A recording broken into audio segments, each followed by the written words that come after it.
आज मैं जिस एनिमे के बारे में बात करने वाला हूँ उसने हर किसी के आंसू गिराए हैं भाई, और उस एनिमे को हर किसी ने देखा है। मतलब अगर तुमने नहीं देखा है तो तुम 0.1% इंसान में आते हो जो कि इस एनिमे को नहीं देख रहा है, मतलब अभी तक नहीं देखा है। तो ये सब क्यों कर रहे हो? देखो जाके, अभी देखो। तो जिस सैड एनिमे की मैं बात कर रहा हूँ जिसे देख के तुम्हारे आंसू आ जाएंगे, वो और कोई नहीं, उसका नाम है I want to eat your pancreas. और जिन लोगों ने इस एनिमे को देखा है उन लोगों को पता है कि उन लोगों के कितने बुरी तरीके से आंसू आए, मतलब इतने बुरी तरीके से भी नहीं, पर उनके यार दिल में दर्द हो गया यार, ये ठीक बात नहीं है, ये बहुत दर्दनाक एनिमे था। और अगर तुमने इस एनिमे को देख रखा है तो तुम इस वीडियो को पूरा देख के बताओ कि अगर क्या तुम मेरे थॉट से एग्री करते हो या नहीं। तो ये कमाल का एनिमे है ड्रामा एंड रोमांस के ऊपर, और इस कमाल के एनिमे के बारे में विस्तार से बात करते हैं और कदम रखते हैं एनिमे की दुनिया में।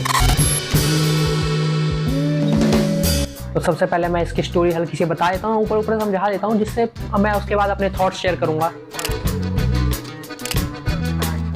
इस एनिमे का मेन कैरेक्टर एक इंट्रोवर्ट होता है जैसे कि तुम और मैं। वो एक दिन हॉस्पिटल में होता है, वहां पे उसे अपने एक क्लासमेट की डायरी मिलती है, जिस डायरी में लिखा होता है उस लड़की का एक बहुत बड़ा सीक्रेट। उस लड़की को एक जानलेवा बीमारी है और उसके पास कुछ गिने चुने ही दिन बचे हैं, और उसकी इस जानलेवा बीमारी के बारे में उसके अलावा और किसी को भी नहीं पता है। और जब वो क्लास की सबसे मशहूर लड़की को पता चलता है कि उसकी जो डायरी है वो क्लास के सबसे ज्यादा इंट्रोवर्टेड पर्सन जो अपने आप से मतलब रखता है उस लड़के के पास है, और उस लड़के को पता चल चुका है कि वो जो लड़की है उसको एक जानलेवा बीमारी है, वहीं से इस कमाल के एनिमे मूवी की शुरुआत होती है। और जो 0.1% लोग हैं जिन्होंने इस एनिमे को नहीं देखा और सोचते हैं कि साकुरा नाम वाली लड़कियां ट्रैश होती हैं, तो मैं उनको बता दूं कि ये जो जिस लड़की की मैं बात कर रहा हूं ना, जिस लड़की की मैंने अभी तक बात करी है, वो यही लड़की है, इसका नाम भी साकुरा ही है। मैंने एनिमे बहुत समय पहले देखा था, और मैं बता दूं इस साकुरा को देखकर मेरा पूरा माइंडसेट चेंज हो गया साकुरा नाम की लड़कियों के लिए। साकुरा वैसे जापान में चेरी ब्लॉसम का नाम होता है, बट ये काफी ज्यादा अच्छा नाम है इसके लिए नहीं ना। और जब इस लड़की के पास कुछ गिने चुने दिन बचे हैं और इसकी बीमारी के बारे में किसी को भी नहीं पता है, तो इस लड़की के साथ ही वो अपने आखिरी के कुछ पल बिताती है। मतलब कि वो जितने भी अपने आखिरी की लास्ट इच्छा होती है ना, कि मतलब आखिरी विषय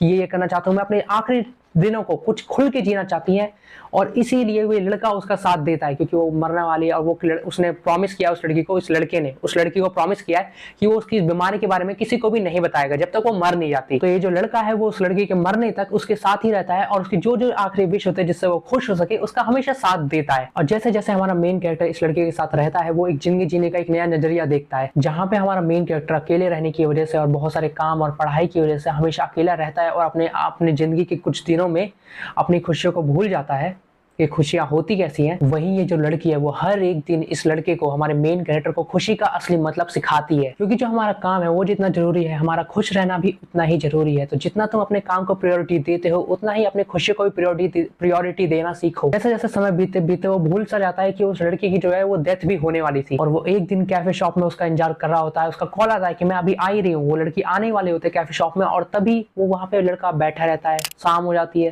रात हो जाती है, कैफे बंद होने को आ जाता है, और उसके बाद भी वो लड़की नहीं आती है। और जब उसके बाद वो घर जाता है तो वहां पे उसकी मॉम जो होते हैं वो टीवी देख रही होते हैं, और टीवी में न्यूज आती है कि उसकी जो दोस्त थी साकुरा, उसका एक्सीडेंट हो चुका है और उसकी डेथ हो गई है। हर किसी को लगता है कि वो एक एक्सीडेंट था, बट असल में वो उसकी बीमारी का असर था। उसकी बीमारी की वजह से ही उसके सीने में दर्द हुआ था या चक्कर आए थे, पता नहीं क्या हुआ था, मेरे को इतना रिमेंबर नहीं है, मैंने काफी समय पहले देखा था।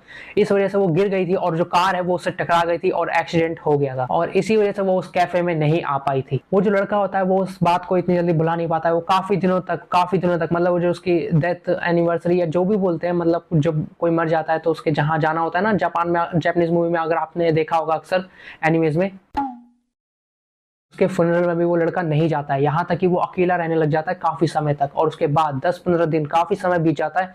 उसके बाद वो डायरी लेके, जो उसकी डायरी थी जिसमें उसने सीक्रेट्स लिखे थे उस लड़की ने, वो डायरी लेके वो उसके घर पे जाता है, उसके मॉम के पास, जहाँ पे वो उसकी मॉम को उसकी बेटी की, जो उसकी मतलब वो जो लड़की होती है, उसकी बीमारी के बारे में बताता है और पूरी बात बताता है। और उसकी मॉम ये बात को जान के ज्यादा हैरान तो नहीं होती है, और उसको एक चिट्ठी देती है। जो हमारा मेन कैरेक्टर होता है उसको एक चिट्ठी देती है जो उस लड़की ने लिखी थी, और चिट्ठी में लिखा था कि मैं जो तुम्हारे साथ पल बिताए हैं वो बहुत ज्यादा अच्छे थे, और मैं उनको कभी भुला नहीं पाऊंगी, मैं हमेशा याद रखूंगी।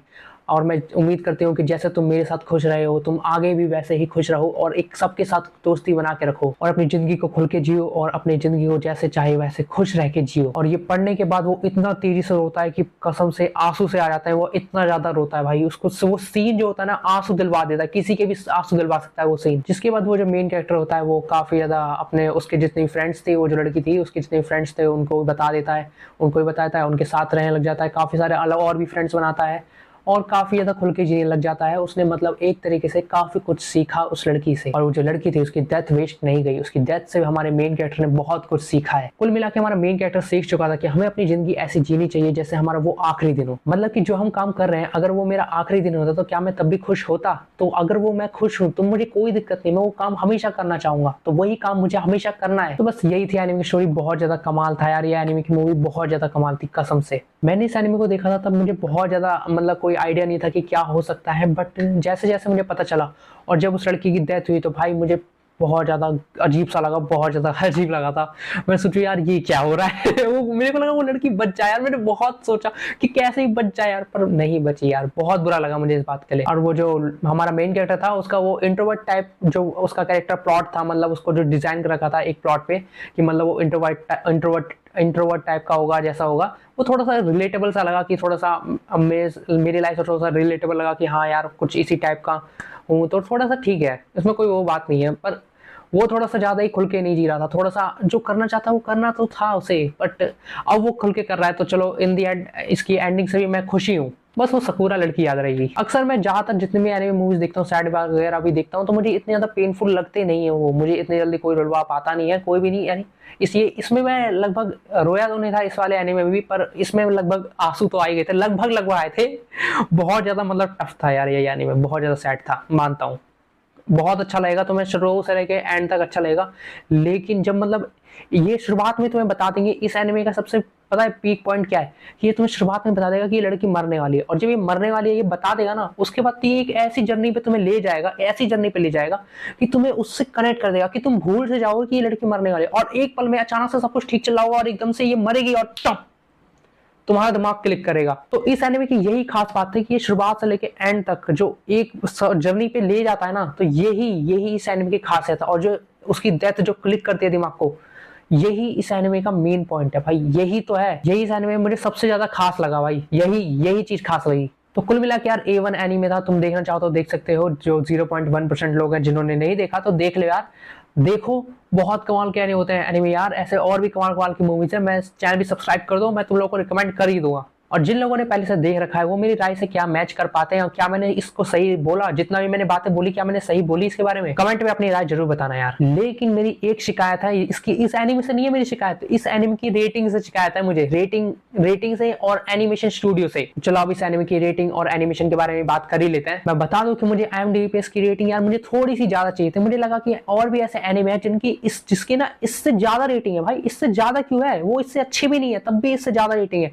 इसकी 8.0 की रेटिंग क्यों है भाई? 8.0 की रेटिंग किसकी होती है? 10 में से 8 की रेटिंग? मुझे लगता है यार इसे 8.4 या 8.3 तो देते यार, ये करेक्ट 8 मतलब यार ये तो पूरा एवरेज एनिमे में ला दिया यार तुमने लगभग। तो क्या बोल सकता हूँ, छोड़ो जो भी है। मुझे ऐसा लगता है कि एनीमे, ये वाला एनीमे थोड़ा सा ज्यादा रेटिंग डिजर्व करता है, बट पता नहीं क्यों इसको इतनी कम मिली है। चलो कोई बात नहीं। और साथ ही साथ इसका स्टूडियो जो है, जो एनिमेशन स्टूडियो है, मुझे लगता है वो थोड़ा सा खराब है, क्योंकि मैंने इसका एनिमेशन देखा, इसका एनिमेशन थोड़ा सा और अच्छा हो सकता था। मतलब कोई बेटर स्टूडियो या कोई और स्टूडियो बनाता तो वो थोड़ा ज्यादा अच्छा एनिमेशन कर सकता था। इसने पता नहीं, इसका जो स्टूडियो है वो स्टूडियो VOLN, पता नहीं कैसे प्रोनाउंस करूं मैं इसे, बट स्टूडियो VOLN है, जो कि इतना कोई अलग इसका हाइप टाइप एनीमे है ही नहीं। मतलब इसने कुछ, मैंने देखा कि 11-12 एनीमे है और सबसे मशहूर एनीमे यही है, I want to eat your pancreas, सबसे मशहूर एनीमे यही है इसका, और कोई भी एनीमे नहीं है।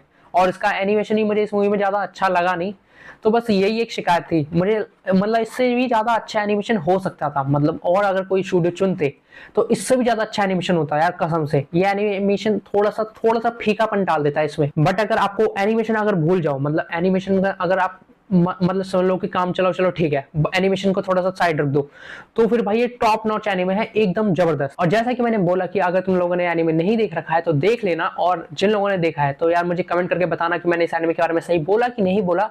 मैंने अपने दिल की राय रख दी भाई, तुम लोग अब बताओ कि मैंने सही बोला या कुछ गलत किया, तो वो मेरे को कमेंट में बताना, मैं अपनी गलतियों को सुधारूंगा। और अगर मैं माफी भी चाहता हूँ अगर मैंने कुछ गलत बोल दिया हो जल्दीबाजी में। और अगर तुम मुझे कोई एनिमे रिकमेंड करना चाहते हो तो वो भी कमेंट में कर सकते हो, मैं अपने कमेंट्स पढ़ता जरूर हूँ, वहां बेशक मैं रिप्लाई देने में थोड़ा सा वो हूँ यार, तो ठीक है यार, रिप्लाई नहीं दूं तो क्या हुआ, मैं हार्ट दे दूं या कुछ ऐसा कर दूं, या फिर रिप्लाई ना भी करूं तो मैं पढ़ता जरूर हूँ यार कमेंट, तो कमेंट जरूर करना, मैं पढ़ूंगा जरूर तुम्हारा कमेंट। और अगर तुम्हारा पसंद का एनिमे या कुछ मैं कभी भी रिकमेंड करूँ, मतलब अपलोड करूँ, इसके ऊपर वीडियो बनाऊँ, तो इसलिए सब्सक्राइब कर लेना। तुम लोगों को भी नोटिफिकेशन आना चाहिए ना, तो सब्सक्राइब करके बेल आइकन को दबाना बिल्कुल मत भूलना। और मैंने इस वीडियो को बनाने में बहुत ज्यादा मेहनत की है, तो लाइक कर देना, ठीक है? लाइक करना बिल्कुल भी मत भूलना। मैं मिलता हूँ तुमसे किसी और वीडियो में, तब तक के लिए अलविदा।